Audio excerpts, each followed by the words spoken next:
And guess what your girl's drinking?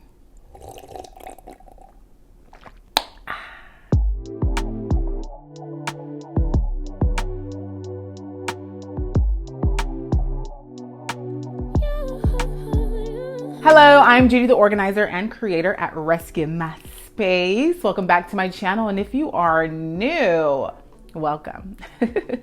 In today's video, I'll be giving you guys some decluttering tips for beginners. So if you're someone out there who's been looking for decluttering tips on how you can start the organizing process in your home, especially if clutter is an issue, I'm going to be teaching you how to declutter your home the most easiest way so it can fit your lifestyle and you can start your process now. So without further ado, let's get right into the video. Oh, before we continue, make sure you like this video. And if you haven't already, make sure you subscribe below. Also, if you are not subscribed to my channel, Folding with Judi, you should do it now, right now.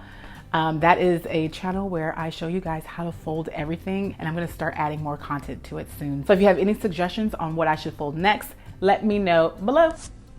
So when it comes to decluttering, one of the first things you have to do is be ready. What do I mean by that? You have to understand fully what you're about to get yourself into. Because decluttering is not the most easiest thing to do. It's really not an easy thing to do at all, especially if you find yourself having attachments to stuff. If you're not ready, the process of decluttering is I was gonna say be difficult, but it's gonna become non-existent. But if you're someone who's ready to declutter your home, then it's gonna happen. It's that moment of readiness that gets you prepared for the next step to decluttering. So with that said, the next decluttering tip is to start with 5 minutes at a time.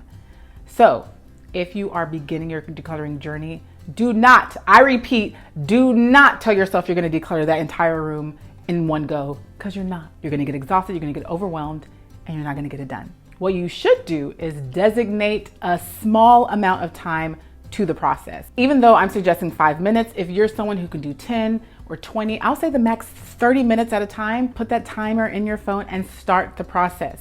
Dedicating a small amount of time is going to prevent the overwhelm that usually happens when decluttering is at hand. The goal is to build the time. So let's say 1 week you start with 5 minutes, maybe the next week you start with 7 minutes, and then you build it to 10 minutes, then 12 minutes, then 15 minutes. I assume you get it. Build yourself to that 30-minute time frame. Don't just go into it right away, especially if you're someone who finds it difficult to get rid of things. It is a marathon, not a sprint. I'm going to always be saying that because truly, it's a process. It's not going to happen overnight. It never does. So give yourself 5 minutes, maybe even 10. Once that timer goes off, stop completely, put whatever you took out back where it was before, and go on to doing something else. Number 3 is to give one item away each day. Yes, I said it. I'm going to say it again.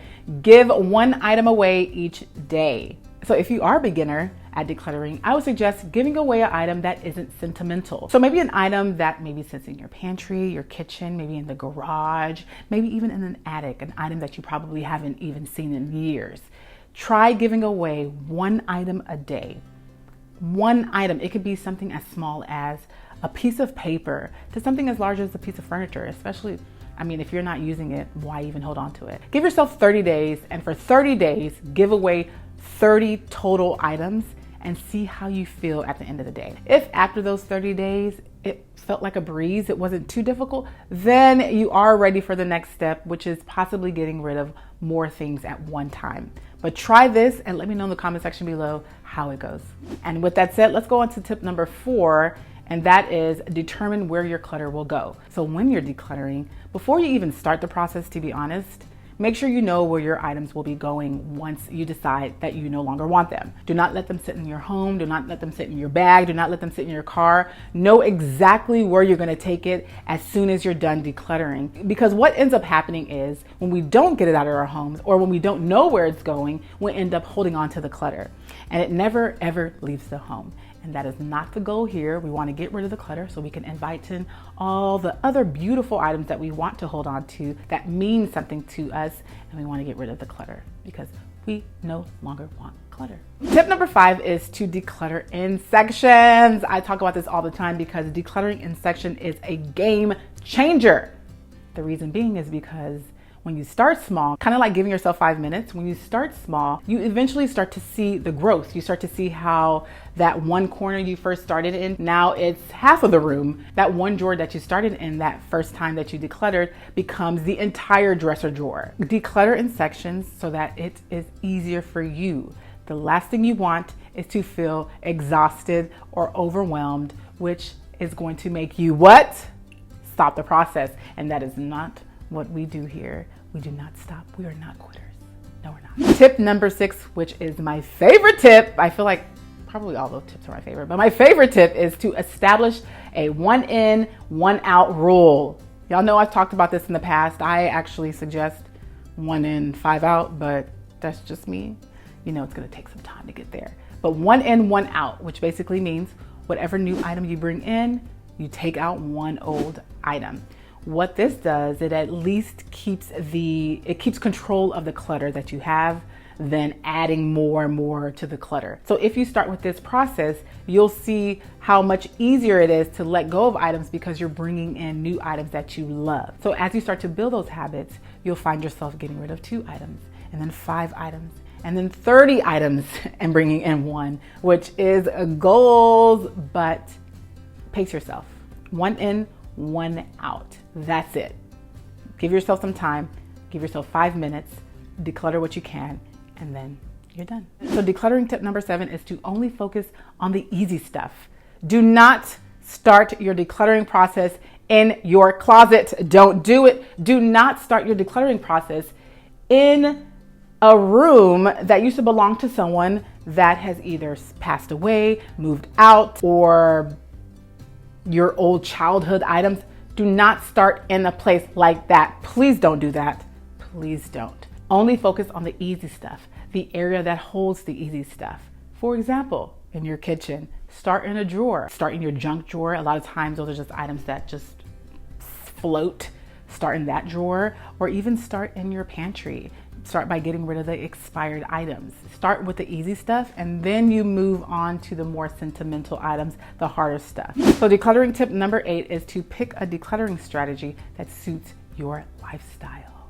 I talk about this all the time because our lifestyle is ever so changing. We are constantly going through transitions, and when you choose a decluttering style that fits your lifestyle, then you'll start to see the changes happening in your home.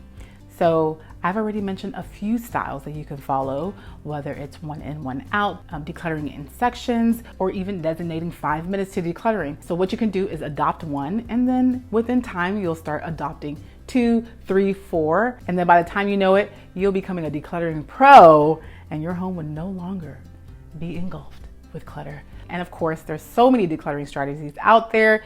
These are just a few that I believe are the easiest to adopt. So if you've gone through all the tips that I suggested today and none of them worked, absolutely none, then maybe it is time to seek out help.